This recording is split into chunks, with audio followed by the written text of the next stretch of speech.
नमस्कार, मैं हूं आपके साथ मयंक। देखिए, आज 21 तारीख है और जंग का 22वां दिन। आप सबको मेरी तरफ से ईद की बहुत बहुत शुभकामनाएं। लेकिन मैं आज जंग की बात करूं उसके पहले कुछ कहना चाहूँगा आपसे मैं कि ईद पर खामेनी साहब के ईरान के लिए दुआ रहेगी। ईद पर ईरान की हर माता, हर बहन के लिए दुआ रहेगी। ईद पर उन 165 बच्चियों के परिवार वालों के लिए दुआ रहेगी जो अमेरिका और इसराइल के अटैक में शहीद हुई। ईद पर अली लारीजानी साहब जैसे बेहद इंटेलेक्चुअल शख्सियत के लिए जो है वो दुआ रहेगी। और वाकई में अगर ये कहा जाए कि ये ईद जो है वो ईरान के लिए है और ये ईद ईरान के लिए जीत लाई है। यही बात मैंने कल कही थी, यही बात मैं आज फिर कहना चाहूँगा।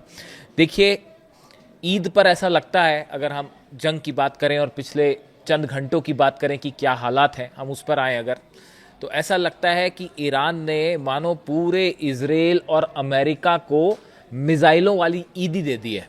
अगर आप इसराइल की हालत देखें और अमेरिका की हालत देखें तो ये कहा जा रहा है, कुछ लोग कह रहे हैं कि ईरान ने जो है इस बार मिसाइलों वाली ईदी जो है वो दे दी है इसराइल को।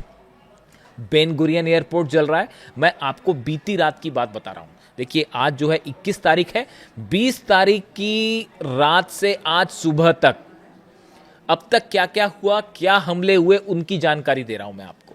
बेन गुरियन एयरपोर्ट जल रहा है, नेवातीम एयरपोर्ट जल रहा है, इसराइल की मैं बात कर रहा हूं। एक वेपन बनाने वाली बड़ी कंपनी के मेन हेडक्वार्टर के ऊपर खुर्रमशहर 4 मिसाइल गिरी है, पूरी तरह से वो तबाह हो चुका है।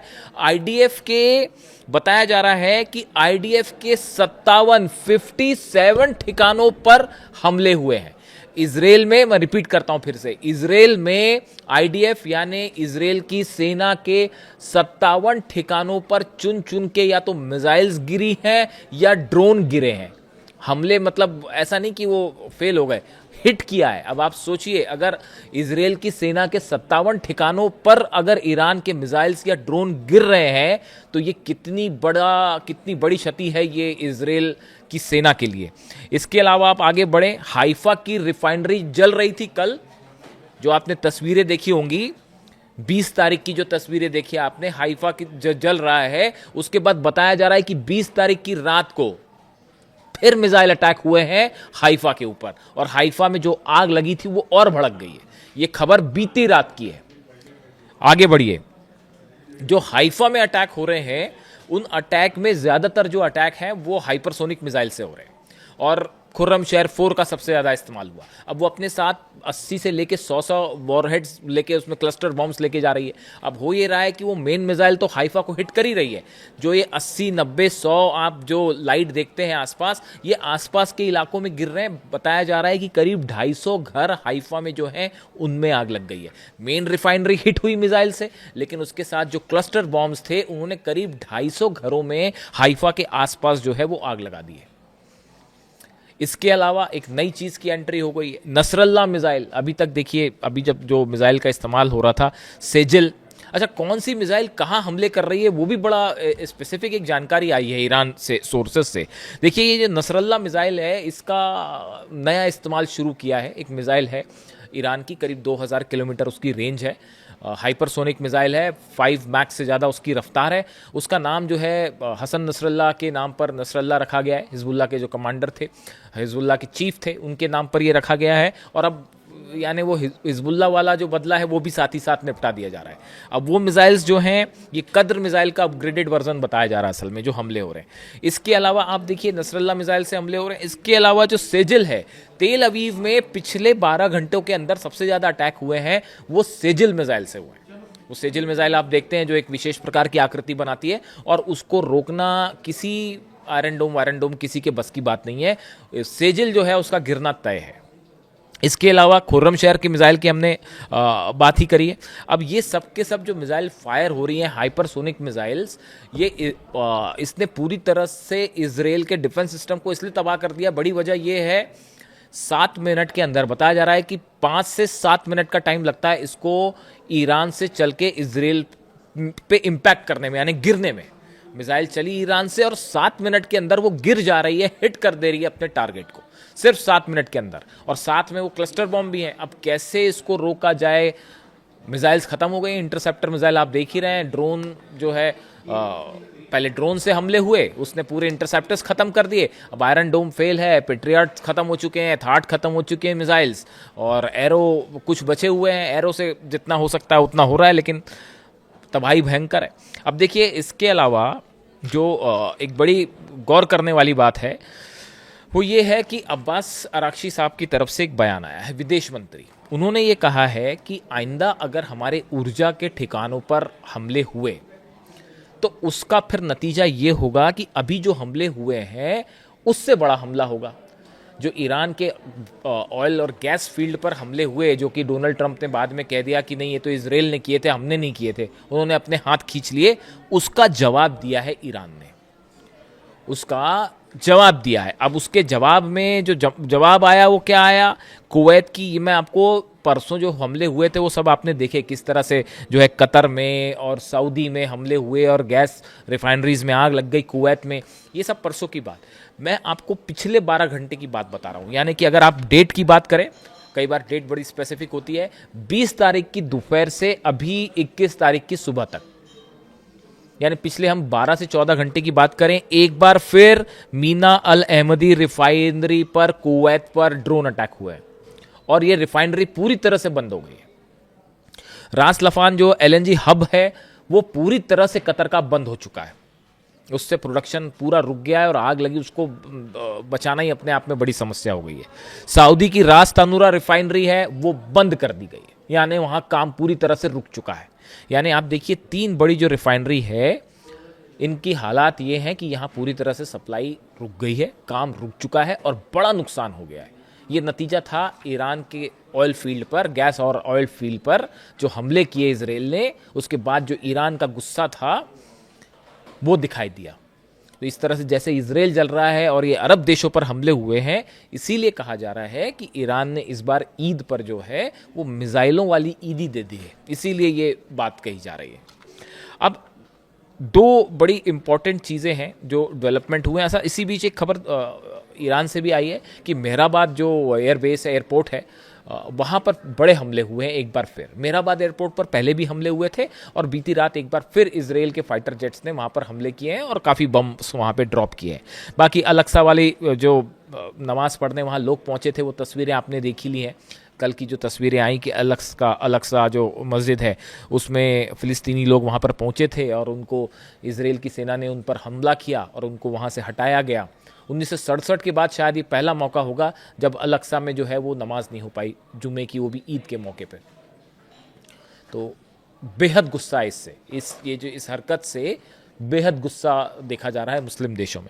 इसके अलावा आप देखिए एक बड़ा जो डेवलपमेंट हुआ है जो ये बता रहा है कि अब ये पूरा मामला आगे किस तरफ जा सकता है।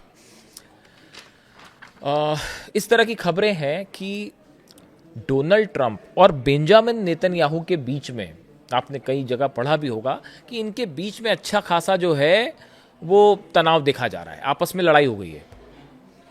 अब इसकी वजह क्या है समझिए, वो इसलिए नहीं है कि वो ईरान के गैस फील्ड पर हमला किया या हमको बिना बताए कर दिया, ये सब बातें नहीं है। ये हमले वाली प्लानिंग तो दोनों मिलकर ही करते हैं, लेकिन अब इनके बीच में एक नई हालात पैदा हो गए हैं। अगर आपने नोटिस किया होगा तो तुलसी गबार्ड की तरफ से एक बयान आया, प्रेस कॉन्फ्रेंस की थी उन्होंने, करीब 24 घंटे पहले उन्होंने प्रेस कॉन्फ्रेंस करी थी और उन्होंने बड़ा इंटरेस्टिंग उसमें बात कही। देखिए गौर से समझिए क्या कहना चाह रहे हैं। तुलसी गबार्ड का ये कहना है, अमेरिका की तरफ से कहा जा रहा है कि जो ईरान में लीडरशिप पर हमले हुए या जो रिलीजियस लीडर्स पे हमले हुए वो हमले इजराइल ने किए, हमने नहीं किए। हमने तो ईरान की मिलिट्री पर हमले किए हैं, उसकी मिसाइल इंस्टॉलेशन पर हमले किए हैं, हमने तो जो है ईरान के जो एयरपोर्ट था हमने उस पर हमला किया है। यानी कहना ये चाह रहा है अमेरिका कि हमने अली खामनेई साहब पर हमला नहीं किया, ये कहना है अमेरिका का। तुलसी गबार्ड की खुद प्रेस कॉन्फ्रेंस आप सुन लीजिए। अब इसका अंदर का मकसद, आप ये ऐसा क्यों कह रहा है अमेरिका, ये समझिए क्यों ये कहा जा रहा है, ये पूरा सब कुछ ठीकरा जो है वो क्यों इजराइल के सिर पर ये फोड़ा जा रहा है कि अली खामनेई साहब पर हमला जो हुआ वो तो इजराइल ने किया, हमारे टारगेट पे नहीं थे। वो हमारे टारगेट पे तो बस ईरान की मतलब मिलिट्री थी और उनके एयर फाइटर जेट्स थे और मिलिट्री ठिकाने थे। वो इसलिए कहा जा रहा है क्योंकि अब अमेरिका को ये बात समझ आ रही है कि ईरान के सुप्रीम लीडर को निशाना बनाने के बाद जो ईरान का गुस्सा है और जो ईरान ने बदला लेने की कसम खा रखी है, वो ये जंग भले खत्म हो जाए लेकिन ये बदले की जो गुंजाइश है वो हमेशा बनी रहेगी। जिस तरह से ड्रोन घुसे अमेरिका में, उसके बाद जो पैनिक का माहौल बना, और देखिए अब तो ब्लूमबर्ग की एक नई रिपोर्ट आ गई है कि 16 फाइटर जेट्स जो हैं वो तबाह हो चुके हैं अमेरिका के अब तक जंग से। 22 दिन हैं अभी, कितने दिन हो गए, 22वां दिन है आज। 22वें दिन में 16 फाइटर जेट अमेरिका के तबाह हो चुके हैं अलग अलग, चाहे वो F-15 की आप बात कर लीजिए या फ्यूल रिफ्यूलिंग जो जेट्स हैं उनकी बात कर लीजिए, F-35 गिरा, इस सबको आप अलग अलग मिला लीजिए कि कहाँ पे कुवैत में कौन से गिरे, सऊदी के बेस पर जो 5 रिफ्यूलिंग प्लेन्स थे वो जल गए, ये सब अलग अलग है। इनको आप जब जोड़ लें तो 16 जेट्स के नुकसान का मतलब समझ रहे हो आप कितना बड़ा झटका है। और ब्लूमबर्ग में ये भी इस तरह की बात कही गई है, कई जगह इस तरह की बात कही जा रही है कि बड़ा नुकसान हुआ है अमेरिका को, जो छिपाया जा रहा है, जो सामने नहीं लाने दिया जा रहा, और उसका आकलन जब सामने आएगा तो ये ईरान की एक बहुत ही बड़ी जीत है। और आप डिफेंस एक्सपर्ट्स की बात सुनिए, सीधा सीधा ये डिक्लेयर कर दिया जा रहा है कि हालात ये हैं कि ईरान ने इजराइल और अमेरिका को इस जंग में ऑलरेडी बहुत पीछे छोड़ दिया है, ऑलमोस्ट हार की कगार पर पहुंचा दिया है। अब उससे बचने के लिए ये डिक्लेयर हो जाए, अगर आज अमेरिका बाहर चला जाता है तो ये सीधी सीधी अमेरिका की हार। आप देखिए, रिजीम चेंज हो पाई? नहीं हो पाई। ईरान के किसी हिस्से पर कब्जा हो पाया? नहीं हो पाया। ईरान की मिसाइल्स वैसे ही हमले किए जा रही हैं लगातार। तो आपका मकसद क्या? परमाणु कार्यक्रम को लेकर तो कभी भी कुछ भी हो सकता है। वो एक नई खबर चल रही है कि नए सुप्रीम लीडर जो है वो क्या फैसला ले सकते हैं परमाणु बम को लेकर। वो अपने आप में एक बड़ी खबर है, वो उस पर देखिए क्या होता है, कुछ दिन इंतजार करिए क्या होता है। वो यूरेनियम सेफ है, वो जो 440 किलो यूरेनियम था वो पिकेक्स माउंटेन में हो या जहां भी हो, वो पूरी तरह से सुरक्षित है। ये सब जानते हैं सुरक्षित है। और अगर पिकेक्स माउंटेन में है तो वहां तक पहुंचना किसी के बूते की बात ही नहीं है, वो तो संभव ही नहीं। अब ये ग्राउंड ऑपरेशन की जो चर्चाएं चल रही हैं कि 5 से 10 हजार सैनिक डोनाल्ड ट्रंप भेज सकते हैं, अपाचे हेलीकॉप्टर जा रहे हैं, यूएसएस बॉक्सर जा रहा है, यूएसएस पोर्टलैंड जा रहा है, यूएसएस कॉमस्टॉक, नए जो जहाज जा रहे हैं। बताया जा रहा है कि ये खार्क पर यह केशम जो आइलैंड है इस पर कब्जे की कोशिश हो सकती है, इस तरह का बातें कही जा रही हैं। और वो यूएसएस ट्रिपोली भी बस पहुंचने वाला है, 1 आध दिन में पहुंच जाएगा वो। तो अब देखना यह है कि क्या किसी तरह का ग्राउंड ऑपरेशन डोनाल्ड ट्रंप करते हैं, और करते हैं तो उसका नतीजा क्या होगा।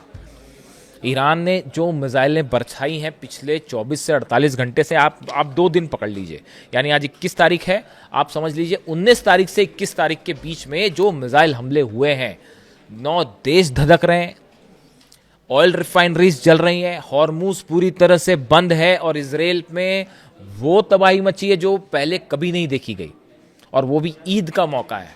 इसीलिए कहा जा रहा है कि ईरान ने जो है वो इस बार मिसाइलों वाली ईदी दे दी है, क्या अरब मुल्क और क्या इजराइल।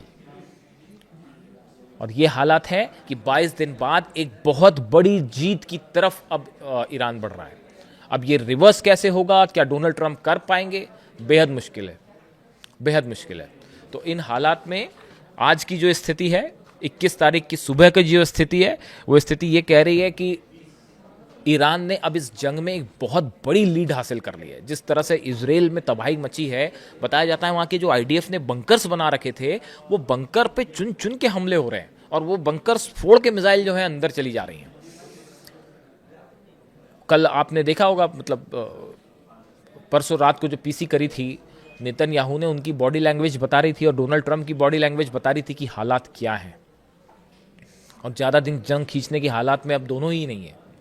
तो अब देखते हैं ये नए जहाज जो भी आते हैं ये क्या करते हैं। और फिलहाल तो यही स्थिति, एक्सपर्ट्स तो यही मान के चल रहे हैं कि बहुत बड़ी जीत हो चुकी है ऑलरेडी ईरान की, और ख़ासतौर पर ईद पर। और अब सुप्रीम लीडर की तरफ से जल्द बयान आ सकता है, नए सुप्रीम लीडर की तरफ से, उसका इंतजार कीजिए। एक बार फिर आपको ईद की बहुत बहुत शुभकामनाएं। वीडियो कैसा लगा कमेंट करके ज़रूर बताएं। Thank you so much.